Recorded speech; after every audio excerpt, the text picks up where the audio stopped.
Yeah, do I consider myself to be someone who's reasonable when it comes to having a certain level of tolerance amongst people of mixed ethnicities and belief systems and credences?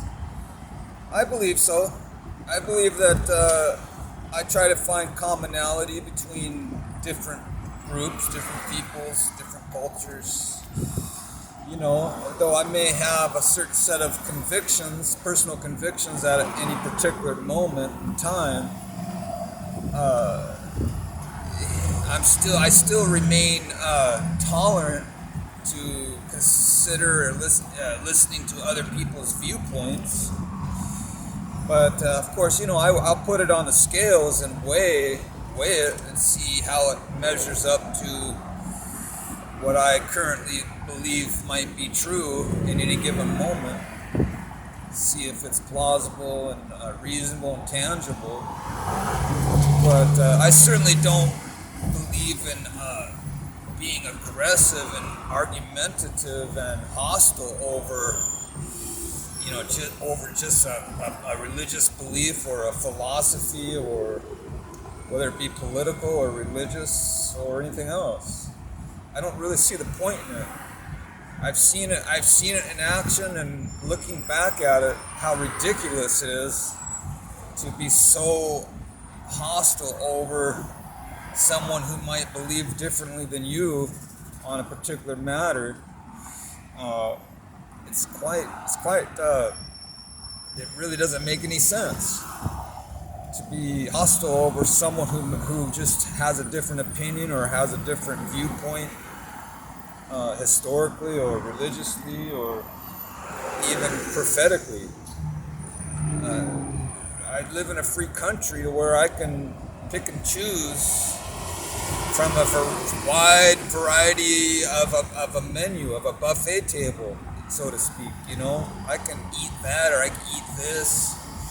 I can put on my plate whatever I want. I can put crab legs, I can put broccoli, I can put carrots and potatoes, whatever I feel like at the moment.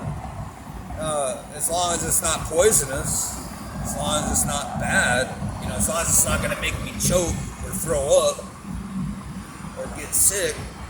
If it's edible, I can eat it and enjoy it without any guilt. But that's just it. There are some foods, there are some things that are not that may or may not be palatable for your taste buds. It might not be a good thing to consume, even if it is edible. It requires some personal discernment and choosing. But ultimately, we have to weigh it out on the table with God, to see what God would approve of it.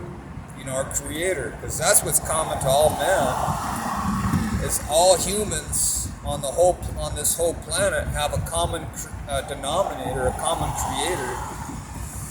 People give different names to who that is or what it is, but we just can call him, I guess, Creator. The one who fashioned all these life forms from nothing, from non-existent materials, putting it all together and turning it into machines, living, breathing machines. That seems to be a common acceptable fact with people of most religions and most beliefs, that there is a higher power, there is a supreme being, a divine person or entity that is the causal effect of everything that we experience and see. That somehow had a beginning, had an origin, some kind of intelligence put it together, or thought of it, created it, just like what we observe in